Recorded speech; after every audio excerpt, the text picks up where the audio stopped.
Hey there everybody, it's Wayne D. Welcome to the website. On the right you're seeing a familiar face. If you watched the tournament this week, Matthew Wolff from Oklahoma State did very nicely, made the cut, finished right around 40th, finished, I think he was 4 under the first round, and played very nicely. Hit the ball, he hits it far, and he hits it good. He's won 3 college tournaments already in the fall this year. On the left, have someone you probably never heard of before. His name is Jimmy Bruin, and he was probably the first great Irish player. So Bruin played in the Walker Cup in 1938. He actually won the British Boys Championship at 16 in 1936. So he was only 18 years old, and he played in the Walker Cup, and it happened to be the first ever Great Britain and Ireland win in the Walker Cup after 9 straight losses to start with. So the reason I'm putting these up next to each other is that Wolff's swing has garnered a lot of attention because it's quirky, as you'll see.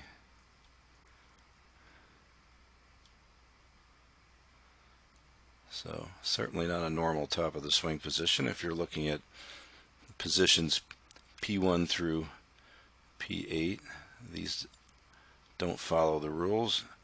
Of course, when it gets down into here, it looks pretty awesome. So we'll talk about that in a little more detail. But Bruin, back in 19, this video is from the probably the mid to late 40s after the war. Bruin won the British Amateur in 1946. He was known for his incredible length off the tee, and Wolff is also becoming known for his prodigious length. So now that we can measure ball speed and clubhead speed, Wolff's way up there in that regard. So what are we looking at here? Let's look at let's watch Bruin swing a couple times here. So we're going to see some real interesting similarities, and the first of which is the fact that in the backswing, if you watch, especially if you get a little clearer picture of Wolff over here, there will be none of the usual right forearm rotation. So when the palm turns from down to up, that's supination. So he would be, in this case, if he was taking a normal backswing, the club would really probably come up the plane here,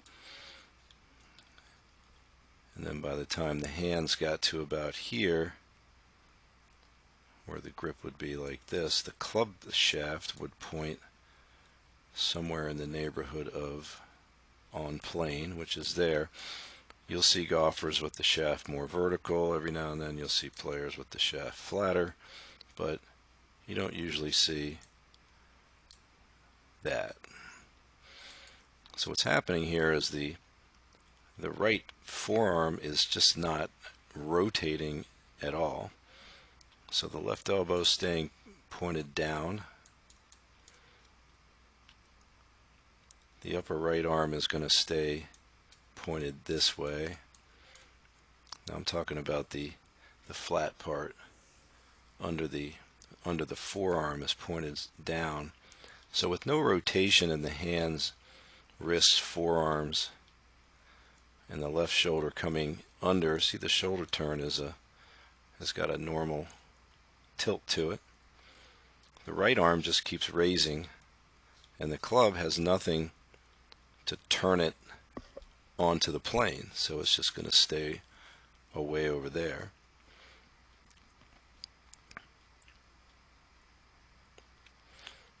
So Wolff's grip is a little weaker than Bruin's. So see, Bruin's got a little more of a cup in the wrist, and Matthews is going to stay a little flatter. I'd say Bruin's right arm is even higher than Matthews.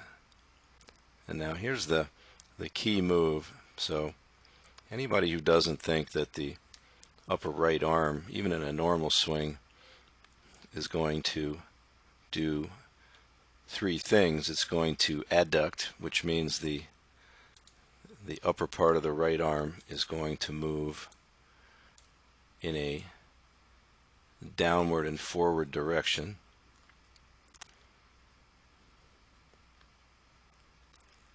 The right forearm that hasn't supinated at all is now going to supinate in a major fashion, which is in turn going to encourage the shoulder to externally rotate. So that right elbow and right arm are going to drive from where they are way up there. You can see where the elbow is here, and you can see the direction that it's moving in. And then by the time he comes down into the hitting area, he's got clearance in front of his right hip.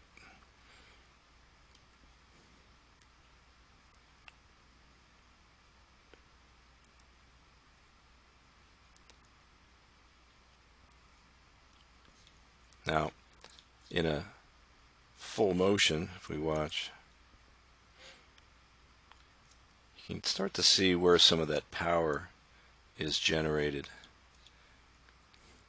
I would call what he's doing, and it's kind of a term that I use, would be a hard catch, meaning that the swing as it's traveling up is caught by the body.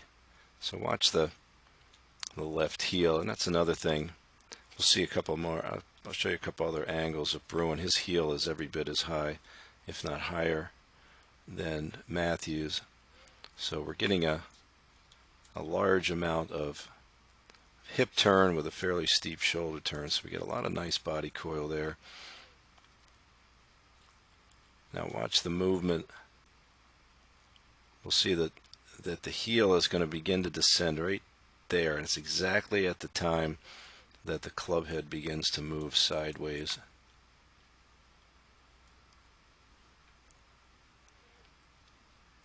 So you can see that force he's putting on the hand path right there is rotational in nature, but he's putting a lot of stress on that grip.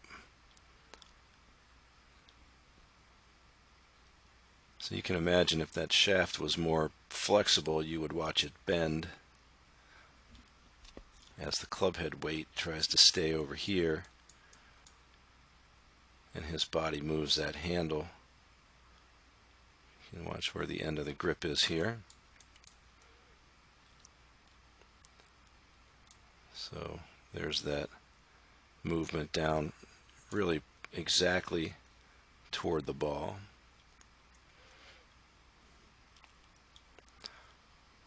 Now Bruin's going to get his club a little more up over his head, but watch the same idea. So with the right arm a little higher, the club's going to stay a little more in front of him, but watch him lean this thing back into a beautiful hitting position. So here's a shot of Bruin from the face-on view. Watch a couple of his swings.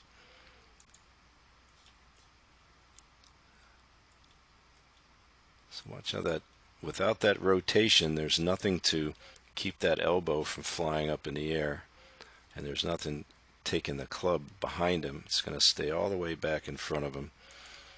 So let's look at a face-on of Wolf here.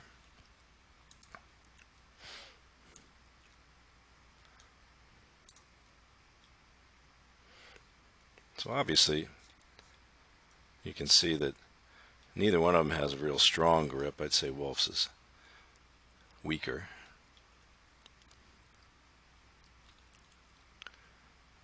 So again, take a look at the height of the right arm when the left arm is parallel to the ground, way above, staying there. Now look at the left leg.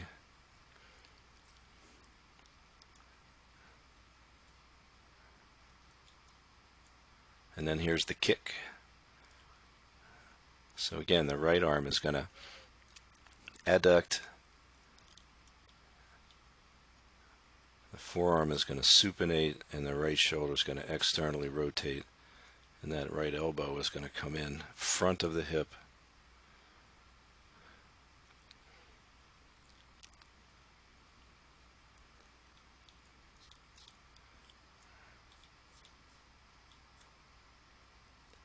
So if we watch the hip movement from the top, we're going to see Bruin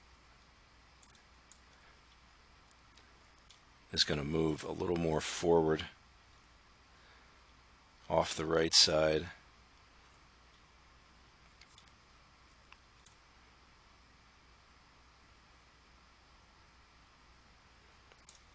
Now let's watch Wolf swing.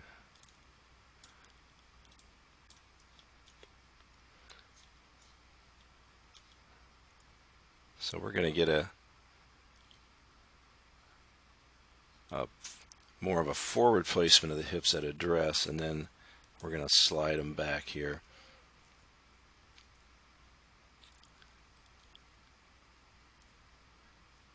So I've heard some people talking about how there's very little lateral movement in Wolf's swing, but it's actually, if you watch from address, since his hips are placed forward of center, this video is not exactly face on, but we can see the rearward movement here, the backslide of the hips.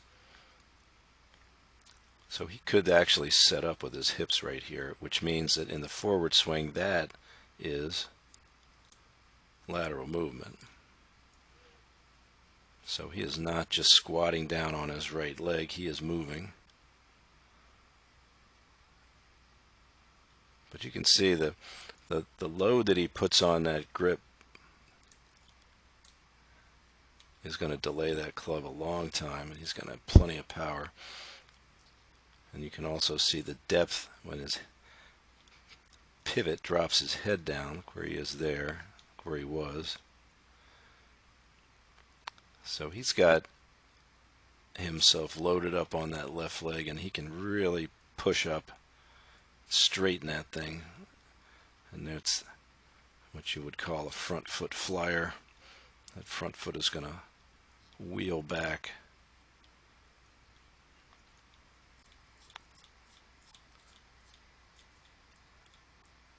So you're not going to see that in Bruin's swing, a little less violent. But Bruin was known for hitting the ball tremendous distances. So anyway, I thought that would be interesting to see that if you go back 80 years, you see a guy using the same technique as one of your up-and-coming stars.